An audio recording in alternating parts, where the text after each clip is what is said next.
Hello my dear student, welcome back to my channel Education. Moromor ছাত্ৰ ছাত্ৰীসকল আজি মই তোমালোকক পঢ়াবলৈ লৈছো SCERT ৰ অন্তৰ্গত পাঠ্যক্ৰমৰ 6ষ্ঠ শ্ৰেণীৰ হিন্দীৰ 3 নম্বৰ পাঠ যেটোৰ নাম হৈছে ধৈৰ্য কা পাঠ মানে ধৈৰ্য শক্তিৰ কথা এই পাঠটোত কোৱা হ'ব মই অসমীয়া ভাঙনি কৰি দিম যেতিয়া বুজি পাবা কি কোৱা হৈছে গতিকে বলাচোন আমি ভিডিওটো আৰম্ভ কৰো साबा याद को है गौतम बुद्ध के जीवन के संबंधित नीति परक कथाओं को हम जातक कथा के रूप में जानते हैं। इस पाठ में धैर्य के महत्व के बारे में बताया गया है। गौतम बुद्ध अर्थात बुद्धदेवर आमार भगवानर एटा रूप है तेखेत अवतार गतिके तेखेते किमान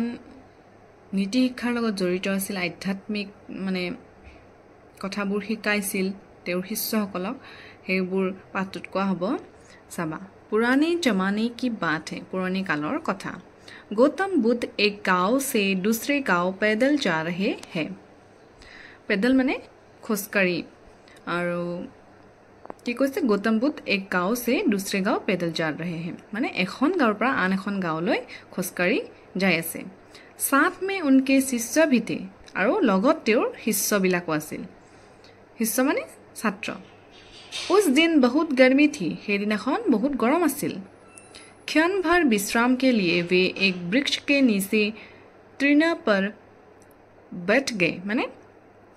क्षण भर माने অলপ সময়ৰ কাৰণে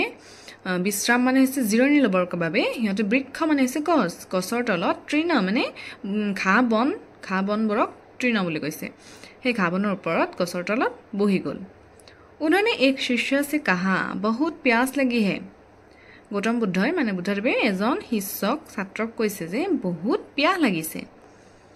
कहीं से थोड़ा जल ले आओ কৈছে যে কৰবাৰ পৰা অকমান পানী লৈ আহা शिष्य ने आसपास देखा वहां एक छोटा सा पोखर था पोखर মানে সৰু পুখুৰী যত পানী থাকে অলপমান এটুৰ কথা পোখৰ বুলি কৈ আছে কৈছে যে शिष्य ने आसपास देखा वहां एक छोटा सा पोखर था माने आखे-पाखे চাইছে তাতে এটা সৰু খাল বা বিল আছিল पोखर में एक बैल जल पी रहा था আৰু সেই মানে খালটোত এটা গৰুৱে পানী খাই আছিল शिष्य वही से जल लेने के लिए आगे बढ़ा আৰু ছাত্ৰজনে শিষ্যজনে তাৰি পৰাই পানী লবলৈ আগবাঢ়িল उसे देखकर बैल डर गया और जल से होता हुआ निकल भागा माने এই শিষ্যজনে যোৱাৰ লগে লগে গৰুটোৱে ভয় খালে আৰু তাৰি পৰাই নিকল ভাগা মানে পলাই গল इससे जल गंदा हो गया যেতিয়া দৌৰিছে তেতিয়া তাৰ ভৰিৰ মানে খোজত লেতেৰা হৈ গল পানীখিনি शिष्य ने सोचा गंदा जल गुरु के लिए ले जाना ठीक नहीं होगा তেতিয়া হি ভাবিছে যে এই লেটাৰ পানীখিনি তো গুৰুৰ কাৰণে আমাৰ গুৰুদেৱৰ কাৰণে লৈ যোৱাটো ঠিক নহব वा फिर आगे बढ़ा আৰু হি আকৌ অলপমান আগত গল चारों तरफ देखा माने চাৰিওফালে চালে पर उसे जल का दूसरा स्रोत दिखाई नहीं दिया किंतु কোনো ধৰণৰ পানী থকা ঠাই হি দেখা নাপালে वो थक गया माने হি भागोरा हो गल वापस आकर उसने सारी घटना बुद्ध को सुनाई माने हि उभति आही निजर गुरुदेवक बुद्धदेवक गुटे कहानीটো कले शिष्य की बात सुनकर बुद्ध मुस्कुराए और बोले ছাত্ৰজনৰ কথা শুনি বুদ্ধদেৱে হাঁহিলে আৰু কলে पुनः तुम उसी पोखर के पास जाओ কৈছে তুমি পুনৰাই সেই খালটোৰ ওচৰলৈ যোৱা अगर इस बार भी जल गंदा हो तो कुछ समय रुक जाना কৈছে এবাৰো যদি তাতে পানীখিনি লেতেৰা হয় অলপ সময়ৰ কাৰণে ৰখি যাবা पर जल लेकर ही लौटना কৈছে যে কিন্তু পানী লৈহে এবাৰ উভতিবা बुद्ध की आज्ञा मानकर शिष्य वहां पुनः गया আৰু বুদ্ধদেৱৰ आज्ञा पाई শিষ্যজনে পুনৰাই গল তাত इस बार उसने देखा कि जल निर्मल है আৰু এইবাৰ तेও देखिले जे पानीखिनि निर्मल माने साफा হৈ আছে गंदगी नीचे बैठ गई है माने लेटराखिनि पानीर तলত एकदम परि গৈছে शिष्य अब पात्र में जल भरकर बुद्ध के पास लौटा আৰু এইবাৰ শিষ্যজনে পানী লৈ পানী ভৰি বুদ্ধদেৱৰ কাষত আহিছে बुद्ध ने उसे 5 बुलाकर कहा और बुद्धदेवे तार काखत माटी কৈছে इस छोटी सी बात को तुम सदा याद रखना কৈছে যে এই সৰু কথাটো তুমি সদায় মনত ৰাখিবা इससे तुम्हें धैर्य का पाठ मिलेगा আৰু এইটোৰ পৰা তুমি ধৈৰ্য শক্তিৰ পাঠ পঢ়িবলৈ পাবা जब भी तुम्हारा मन अशांत हो যেতিয়াই তোমাৰ মনটো অশান্ত হ'ব তো उसे थोड़ा समय देना কৈছে সেই মনটো অলপ সময় দিবা मन की मलिनता और अशांति बैठ जाएगी কৈছে যে মনত থকা যি মলিনতা মানে বেয়া ভাববোৰ আছে অশান্তিবোৰ আছে সেইবোৰ দূৰ হৈ যাব बैठ जाएगी মানে নোহোৱা হৈ যাব मन अपने आप शांत हो जाएगा मनটো নিজে নিজে শান্ত হৈ পৰিব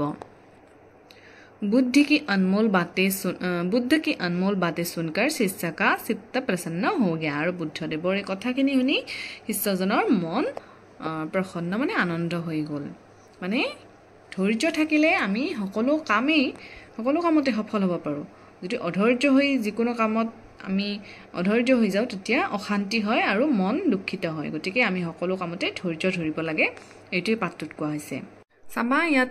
प्रश्न दिया আছে 3 নম্বৰত মই এটা কৈ দিছো চাবা গৌতম বুদ্ধ कहां जा रहे थे মানে গৌতম বুদ্ধ ক'ত যাই আছিল তোমালোকে লিখিব লাগিব গৌতম বুদ্ধ एक गांव से दूसरे गांव पैदल जा रहे थे नेक्स्ट क्वेश्चन है बुद्ध ने अपने शिष्य से क्या कहा बुद्धदेवे নিজৰ ছাত্ৰজনক কি কৈছিল उन्होंने एक शिष्य से कहा बहुत प्यास लगी है कहीं से थोड़ा जल ले आओ एटो हो आंसर नेक्स्ट আছে क्वेश्चन शिष्य जल लाने के लिए कहाँ गया लिखिब লাগিব शिष्य ने आसपास के एक छोटा सा पोखर में पानी लाने जल लेने गया এটা দিয়া আছে নহয় शिष्य ने आसपास এনেকে লিখিব লাগিব शिष्य ने आसपास के एक छोटा सा पोखर में जल लेने गया तार पिছত আছে पोखर का जल गंदा क्यों हो गया आंसर लिखिब লাগিব पोखर में एक बेल जल पी रहा था शिष्य को देखकर बैल डर गया और जल से होता हुआ निकल भागा इससे जल गंदा हो गया प्रथमत लिखिब লাগিব पोखर में एक बैल जल पी रहा था शिष्य को देखकर बैल डर गया और जल से होता हुआ निकल भागा इससे जल गंदा हो गया नेक्स्ट क्वेश्चन से अंत में बुद्ध ने शिष्य से क्या कहा हेखत बुद्धदेवे शिष्यजनक কি কৈছিল ছাত্ৰজনক কি কৈছিল एखिनी बुद्ध ने उसे 5 बुलाकर कहा इस छोटी सी बात को तुम सदा याद रखना इससे तुम्हें धैर्य का पाठ मिलेगा हेखरटु प्रश्न बुद्ध की अनमोल बातों का शिष्य पर क्या प्रभाव पड़ा एटो लास्ट लाइन टुए हबो बुद्ध की अनमोल बातें सुनकर शिष्य का चित्त प्रसन्न हो गया तार पिছত केइटामान इंटरेस्टिंग वस्तु दिया আছে তোমালোকক টিক মার্ক দিবলৈ দিছে तुम अपने विद्यालय कैसे जाते हो चित्र देखकर सही का निशान लगाओ তুমি হয়তো খুসকাৰি যোৱা সাইকেলেৰে যোৱা ৰিক্সাত যোৱা নাওৰে যোৱা বাস গাড়ীৰে যোৱা নহলে কোনোবা বাইকত যোৱা কোনোবা গাড়ী কাৰত যোৱা কোনে কিহত যোৱা টিক মার্ক लगाবলৈ দিছে तार पिছত আছে तुमने इनमें से किस साधन पर टिकट खरीदकर पैसा चुकाकर और मुफ्त में सवारी की है মানে ইয়াত কেইটামান যান বাহন দিয়া হৈছে তুমি ক'ত টিকট লৈ গৈছা ক'ত পইচা দি গৈছা আৰু ক'ত মুফ্ত মানে ফ্ৰীতে গৈছা এটো লিখিবলৈ দিছে বাস গাড়ীত টিকেট লৈ গৈছা হয়তো ৰিক্সাত কি হ'ব पैसा लगाकर साइकेलत কি হ'ব साइकेलत टिकट না লাগে পইচা না লাগে গতি কি হ'ব মুফ্ত গদি তো কি হ'ব টিকট না লাগে পইচা না লাগে তা মুফ্ত হ'ব बैलगाड़ी तो पैसा ना लगे गति के मुफ्त हब रेलगाड़ी हब टिकट लगा के बैलगाड़ीत पैसा हब पारे पैसा लगाला बैलगाड़ी तो पैसा हब पारे पैसा लगेगा और बाकी रेलगाड़ीत कोलोई टिकट लगेगा सब खाली थे मैं कै दिसो 6 नंबर दिसे गौतम बुद्ध एक गांव से दूसरे गांव की हब पैदल घोड़े पर हाथी से पालकी पर इतो हब पैदल जा रहे थे शिष्य पोखर की तरफ बढ़ा तो डैश डरकर जल से होता हुआ निकल भागा इतो के बैल डरकर जल से होता हुआ निकल भागा 9 नंबर बुद्ध ने शिष्य से कहा डैश लेकर ही लौटना कैसे कि जल लेकर ही लौटना तारपिছত केइटामान शब्द दिया হৈছে आओ पाठ में आए इन शब्दों को पढ़े पोखर बैल बुद्ध जल गंदा गांव गौतम শেষত কেইটামান শব্দ অৰ্থ দিয়া হৈছে পঢ়িবা এইকেইটা বিশ্ৰাম আৰাম বৃক্ষ পেৰ পোখৰ ছোটা তালাব স্ৰোত উৎস ठक थकान वापस लौटना गंदा मेला निर्मल साफ स्वच्छ अनमोल अमूल्य चित्त मन गंदगी मेल प्रसन्न आनंद मरমৰ ছাত্ৰ ছাত্ৰীসকল ষষ্ঠ শ্ৰেণীৰ হিন্দীৰ পাঠ নম্বৰ 3 ঢাৰিয়া কা পাঠ এইখিনি আছিল মই তোমালোকক বুজাই দিলো আশা কৰিছো তোমালোকে বুজি পালা আৰু প্ৰশ্ন উত্তৰখিনিও তোমালোকে লিখি লবা মই যিখিনি কৈছো যদি কিবা ইয়াত আৰু জানিবলগীয়া থাকে কমেন্টত জনাবা আজিৰ ভিডিওটো ইয়াতে সমাপ্ত কৰিছো আকৌ এটি নতুন ভিডিওৰ সৈতে লগ পোৱাৰ আশাৰে আজিলৈ ইমানেই